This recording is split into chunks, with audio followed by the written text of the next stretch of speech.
Hello students, आज के इस वीडियो हम देखेंगे सीजी प्री बीएड 2019 का पोर्शन नंबर 4 यानी कि सामान्य हिंदी का हम सोल्यूशन देखेंगे। उससे पहले मैं आपको क्वेश्चन पेपर दिखा देता हूं कि 2019 में हिंदी का जो पोर्शन था उसमें क्या क्या क्वेश्चन पूछे गए थे, ताकि इसको हम सॉल्व करेंगे अभी। तो यहाँ पे देख सकते हैं कि 81 से लेकर के 90 क्वेश्चन तक पूछे गए हैं और इनमें डिफरेंट टाइप्स के, जैसे वाचन कितने प्रकार के होते हैं ये पूछा गया है। उसके बाद आपको इस वाक्य में निम्नलिखित में से कौन सा उपवाक्य है, सुख और सुख का युग्म पूछा गया है। उसी तरीके से मुहावरे भी यहाँ पे आए हुए हैं कि विस्मयादि बोधक चिन्ह का प्रयोग कहाँ होता है, झगड़े की जड़ को समाप्त कर देने वाली मुहावरा पूछ रहा है या गंगा का पर्यायवाची है। और इसी तरीके से यहाँ पे देख सकते हैं कि बाकी क्वेश्चन में दिए गए हैं और यहाँ पे सही वर्तनी वाला शब्द पूछ रहा है और धूप में चला नहीं जाता, इसमें वाच्य क्या है। तो इस तरीके से ये क्वेश्चन पेपर आपको मैंने दिखा दिया है। अब इसके हम सोल्यूशन को देखेंगे कि कैसे हम एक एक क्वेश्चन को यहाँ पे एक्सप्लेन करते हुए चलेंगे, ताकि आने वाले एग्जाम में भी आपको वो हेल्प करेगा और पूरा एक तरीके से कॉन्सेप्ट आपका क्लियर रहेगा। तो आइए स्टार्ट करते हैं आज का वीडियो।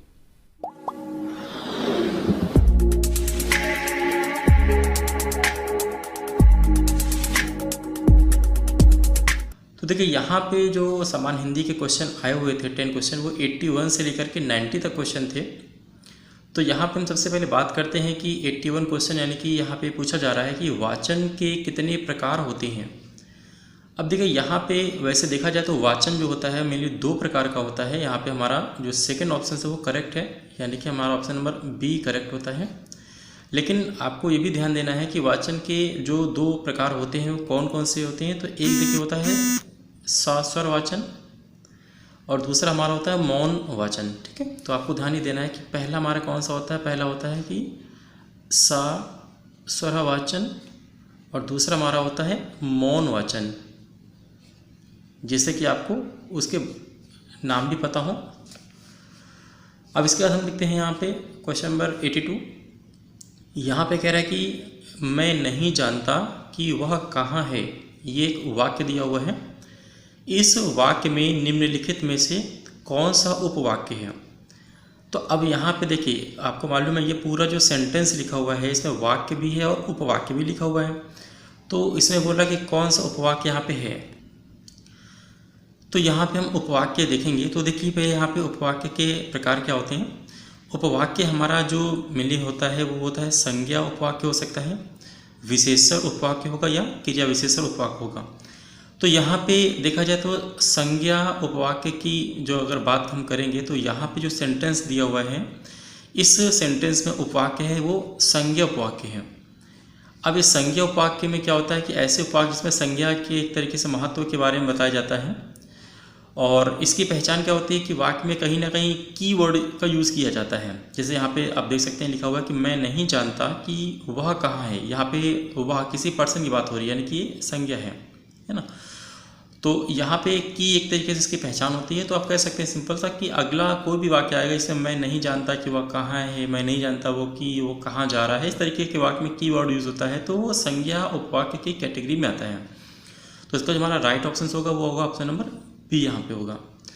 नेक्स्ट में यहाँ पे क्वेश्चन देखेंगे। देखिए यहाँ पे एक युग्म दिया हुआ है, हिंदी में लिखा कि सुख और सुख युग्म शब्द का सही अर्थ वाला विकल्प चुनिए। अब देखिए इन दोनों के आपको मतलब पता होना चाहिए कि सुख और सुख क्या होता है। देखिए सुख जो होता है मेनली जिसको हम बोलते हैं जॉब, ठीक है, सुख का मतलब होता है जॉब होता है। और जबकि सुख होता है, सुख का मतलब एक तरीके का कपड़ा होता है। तो यहाँ पे जो उसका एक तरीके से अर्थ यूज़ किया जाएगा वो होगा सुग्गा। ठीक है, ये सुग्गा की एक तरीके से कपड़ा मानते हैं, रंग किसी तरीके का। तो इस तरीके से हमारा जो सुख और सुख होगा इसका जो राइट ऑप्शन होगा वो होगा ऑप्शन नंबर 3 यानी कि जौ या सुग्गा। तो आई होप आपको ये 3 क्वेश्चन क्लियर हुए होंगे कि सुख और सुख युग्म का अर्थ जौ और यहाँ पे सुग्गा, और यहाँ पे वाक्य यहाँ पे पहचानना है। और जबकि यहाँ पे वाचन के कितने प्रकार होते हैं वो आपको 2 प्रकार के होते हैं। मैंने आपको बता दिया कि सास्वर वाचन और मौन वाचन। अब चलते हैं इसी तरीके से नेक्स्ट क्वेश्चन में।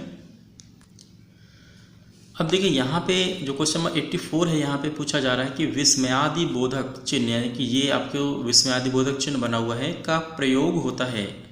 तो आपको ये बताना है कि ये विस्मयादि बोधक चिन्ह का प्रयोग कहाँ होता है, किस तरीके से हम करते हैं। तो ऑप्शन में लिखा हुआ है कि पहला ऑप्शन यहाँ पे दिया है कि अपने से बड़े का सादर संबोधित करने में, जहाँ स्थिति निश्चित ना हो, वाक्य की पूर्णता पर, या फिर वाक्य में आने वाले अव्यय के पूर्व। अब देखिए ये विस्मयादि बोधक जो होते हैं मेनली ऐसी जगह यूज़ किए जाते हैं जहाँ पे हर्ष, शोक, करुणा इस तरीके का भाव एक तरीके से निहित होता है। जैसा कि अगर आपने कभी सुना भी होगा, अगर कोई सेंटेंस मानिए लिखा हुआ है कि हाय, ठीक है, यहाँ पे मान लेते हैं कि मैं आपको लिख के भी दिखा देता हूँ। मान लीजिए हाय लिखा हुआ है और ये विस्मयादि बोधक बना हुआ, हाय वह मर गया, या हाय वह डूब गया, या कह सकते हैं कि अगला कोई सेंटेंस लेंगे वाह वाह, ठीक है, किसी खुशी को जताने के लिए वाह वाह वह जीत गया, ठीक है, या शाबाश तुम यह कर सकते हो। इस तरीके के जो आप देखेंगे वर्ड होते हैं उनमें हम विस्मयादि बोधक शब्द का यानी चिन्ह का यूज़ करते हैं। और जनरली क्या होते हैं हमारे सबसे स्टार्टिंग में आते हैं, यानी कि वाक्य के आने वाले अव्यय के पहले आते हैं, सबसे शुरुआत में लिखा रहता है, उसके बाद जाके कोई सेंटेंस आगे लिखा रहता है। तो इसमें हमारा जो राइट ऑप्शन होगा वो होगा ऑप्शन नंबर 4, ठीक है, यहाँ पे डी, कि वाक्य में आने वाले अव्यय के पूर्व हम विस्मयादि बोधक यहाँ पे चिन्हों का यूज़ करते हैं। नेक्स्ट हम यहाँ देखेंगे क्वेश्चन नंबर 85। देखिए यहाँ पे कह रहा है कि झगड़े की जड़ को समाप्त कर देने की बात को व्यक्त करने वाली कहावत कौन सी है। अब देखिए झगड़े की जड़ को समाप्त कर देने वाली जो मेनली कहावत है वो आपने सुनी होगी। इनमें हम यहाँ पे कौन सी यूज़ करेंगे, ऑप्शन में देख लीजिए क्या क्या दिया है। पहला है कह रहा है कि विष की गांठ खोद फेंकना, वह ठूंठ काट देना जिस पर उल्लू बैठे, न रहेगा बांस और न बजेगी बांसुरी, न 3 बुलाओ न 13 आए। तो आप खुद देख लीजिए इनमें जो सबसे सुटेबल, सबसे अच्छा तरीके से जो हमारी कहावत है वो कौन सी होगी, ऑप्शन नंबर 3, ठीक है, कि ना रहेगा बांस और ना ही बजेगी बांसुरी। इसका मीनिंग ही होता है कि जो भी एक तरीके से समस्या है, समस्या को जड़ से ख़त्म कर देना ताकि आगे उसकी जो भी एक तरीके से इफेक्ट हो वो ना हो। यहाँ पे हमारा जो राइट ऑप्शन होगा वो होगा ऑप्शन नंबर 3, कि ना रहेगा बांस और ना ही बजेगी बांसुरी। तो इस एक तरीके से जो हमारा सेंटेंस लिखा हुआ है इसको व्यक्त करने वाली कहावत हमारी ये मिलेगी। अब इसके बाद हम देखेंगे यहाँ पे 85 क्वेश्चन नंबर के बाद 86 देखेंगे। देखिए यहाँ पे क्वेश्चन कह रहा है कि नदियों में सबसे श्रेष्ठ नदी गंगा है, वो आप सबको मालूम है। कह रहा है कि नीचे दिए गए विकल्पों में गंगा का पर्यायवाची शब्द चुनिए। अब देखिए यहाँ पे आपको एक चीज़ ध्यान देनी है कि पर्यायवाची शब्द एग्जाम में आ सकता है 1 मार्क का। तो आपको यहाँ पे जैसे कि पिछले साल 2019 में गंगा का पर्यायवाची शब्द पूछा गया है और आपके सामने 4 ऑप्शन दिए गए हैं जिसमें लिखा हुआ है कि पर्यावसवनी, आपगा, तरंगिनी और जाह्नवी। तो आपको मैं यहाँ पे बता देता हूँ कि गंगा के पर्यायवाची शब्द कौन कौन से होते हैं। जैसे कि एक होता है जाह्नवी होता है, एक होता है त्रिपथगा होता है, एक होता है देव नदी, एक नदीश्वरी, भागीरथी, देवापगा और सूरापगा। इस तरीके से कई सारे इसकी एक तरीके से पर्यायवाची होती हैं। तो यहाँ पे ध्यान ये देना है कि हमारा जो मेन गंगा का पर्यायवाची वो कौन सा होता है, जाह्नवी, ठीक है, जो हमारा ऑप्शन नंबर 4 में दिया हुआ है। तो इसका ये राइट ऑप्शन होगा जाह्नवी। तो आई होप आप समझ में आया होगा कि नदियों में जो हमारी सबसे श्रेष्ठ नदी गंगा है, गंगा के जो पर्यायवाची हुए हैं जाह्नवी। इसके अलावा मैंने आपको और बता दिया है, 5-6 मैंने आपको और बता दिया है ताकि वो भी आप याद रखिएगा। मे भी एग्ज़ाम में अगर कभी आता है तो आपको वो चीज़ें पता होनी चाहिए। जाह्नवी, त्रिपथगा, देव नदी, नदीश्वरी, भागीरथी, देवापगा और सूरापगा। इसका हम देखेंगे यहाँ पे क्वेश्चन नंबर 87। देखिए यहाँ पे क्वेश्चन में पूछा जा रहा है कि हार्दिक स्वागत करने के लिए किस मुहावरे का उपयोग प्रचलित है। अब यहाँ पे ध्यान ये देना है कि अगर किसी भी चीज़ का आप हार्दिक स्वागत करते हैं तो उसका जो एक तरीके से मेन मुहावरा होता है वो आपको मालूम है यहाँ पे कि हम यूज़ करते हैं कौन सा, आँखें बिछाना। आँखें बिछाने का मतलब होता है कि किसी का बहुत हार्दिक स्वागत करने के लिए इंतज़ार कर रहे हैं, इसीलिए आपको यहाँ पे यूज़ करना कि सी, यानी कि आँखें बिछाना हमारा हार्दिक स्वागत करना ही कहलाता है। नेक्स्ट हम देखेंगे यहाँ पे कह रहा है कि सही वर्तनी वाले शब्द का चयन कीजिए। यहाँ पे कुछ शब्द दिए हुए हैं जैसे यावत जीवन, यावत जीवन, यावद जीवन और याव जीवन। इनमें से कह रहा है सही वर्तनी कौन सा ऐसा एक तरीके से है यहाँ पे ऑप्शन जो कि सही वर्तनी यानी कि सही रिटन में लिखा हुआ है। तो देखिए ये एक तरीके से समास की कैटेगरी में आता है। समास का मतलब ही होता है एक छोटा सा उसका एक रूप जिसका एक सही मीनिंग निकल सके। तो यहाँ पे देखिए जो सबसे अच्छा कह सकते हैं सही वर्तनी वाला जो वर्ड है वो यहाँ पे आप देखेंगे कि वो है ऑप्शन नंबर बी, यानी कि यावत जीवन, ठीक है। यावत जीवन हमारा एक तरीके से सही वर्तनी वाला है जिसका एक मीनिंग भी होता है, जिसका मतलब होता है कि जीवन पर्यंत, पूरी जीवन यानी जिंदगी भर, ठीक है, जीवन पर्यंत, ये यावत जीवन का मतलब होता है। तो आई होप आपको ये समझ में आया होगा कि इनमें से सही वर्तने वाला कौन सा वर्ड है यहाँ पे, यावा जीवन।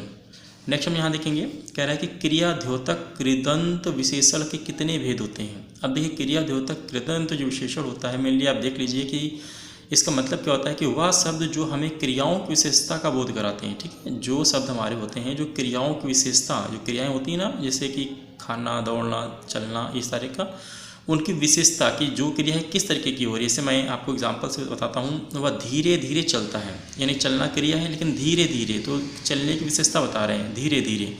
खरगोश तेज़ दौड़ता है, अब दौड़ना क्रिया हो गई लेकिन तेज़ दौड़ रहा है तो विशेषता बता रहा है। शेर धीरे धीरे आगे बढ़ता है, यहाँ पे भी हो रहा आगे बढ़ना, लेकिन कैसे, धीरे धीरे। तो ये सभी क्रियाओं की विशेषता बताने वाले शब्दों को हम क्या बोलते हैं, क्रिया विशेषण बोलते हैं। और ये मेनली 4 एक तरीके से प्रकार के होते हैं, 4 टाइप होते हैं, इसलिए हमारा ऑप्शन नंबर डी सही होगा। और कौन कौन से इसके भेद होते हैं, देखिए क्रिया विशेषण के, पहला होता है कालवाचक, यहाँ पे हम देखेंगे ये कालवाचक होता है क्रिया विशेषण। दूसरा होता है रीतिवाचक, थर्ड हमारा होता है स्थानवाचक, और नेक्स्ट हमारा होता है कि परिमाणवाचक। तो इस तरीके से 4 प्रकार के हमारे क्रिया विशेषण के भेद होते हैं, कालवाचक, रीतिवाचक, स्थानवाचक और परिमाणवाचक। तो यहाँ पे हमारा जो ऑप्शन नंबर 4 होगा कि 4 इसके भेद होते हैं क्रिया विशेषण के, तो यहाँ पे हमारा 4th ऑप्शन करेक्ट होगा। नेक्स्ट हम देखेंगे यहाँ पे लास्ट क्वेश्चन, हमारे क्वेश्चन नंबर 90 देखेंगे। इसमें आपको एक सेंटेंस दिया हुआ है, इसमें पूछ रहा है कि धूप में चला नहीं जाता, इस वाक्य में वाच्य है। अब देखिए मैंने वाच्य आपको ऑलरेडी पढ़ा चुके हैं, मैं प्लेलिस्ट में आप देख सकते हैं। वाच्य मैंने आपको बताया था 3 प्रकार के होते हैं। ठीक है, कर्मवाच्य, उसके बाद कह सकते हैं कि कृतवाच्य और भाववाच्य। तो यहाँ पे आप कह सकते हैं कि भाववाच्य मैंने आपको समझाया था कि जब आपको ऐसा लगे कि यहाँ पे भावना या कि भाव की विशेषता आ रही है तो वहाँ पे भाववाच्य होता है। और इसमें हमेशा ऐसे वर्ड में एंडिंग होती है जहाँ पे जाता या इस टाइप का वर्ड यूज़ होता है, जैसे मुझसे काम किया नहीं जाता, मुझसे खाया नहीं जाता, मुझसे पिया नहीं जाता, मुझसे खेला नहीं जाता। इन सभी जो हमारे सेंटेंस होते हैं इनमें भाववाच्य ही इसकी प्रधानता होती है। तो यहाँ पे आपको जो लिखा हुआ है कि धूप में चला नहीं जाता, इसमें हमारा जो वाच्य है वो कौन सा वाच्य, हमारा भाववाच्य है। ठीक है, तो हमारा इसका मतलब होगा ऑप्शन नंबर ए करेक्ट होगा।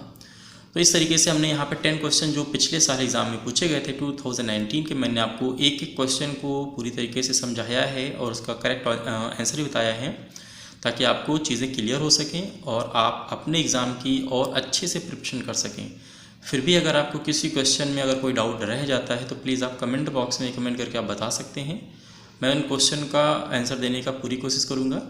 और वीडियो के लास्ट में आपसे एक ही रिक्वेस्ट करूंगा कि अगर आपने हमारे चैनल को सब्सक्राइब किया है तो बहुत बहुत थैंक यू, लेकिन अगर आप नए हैं तो प्लीज़ चैनल को सब्सक्राइब कर लीजिए, ताकि डेली जो मैं वीडियो बनाता हूं आपके एग्ज़ाम से रिलेटेड वो आपको काफ़ी हेल्पफुल होंगे, काफ़ी आपकी मदद करेंगे। तो मिलते हैं इसी उम्मीद के साथ एक नेक्स्ट वीडियो में, तब तक के लिए बहुत बहुत थैंक यू।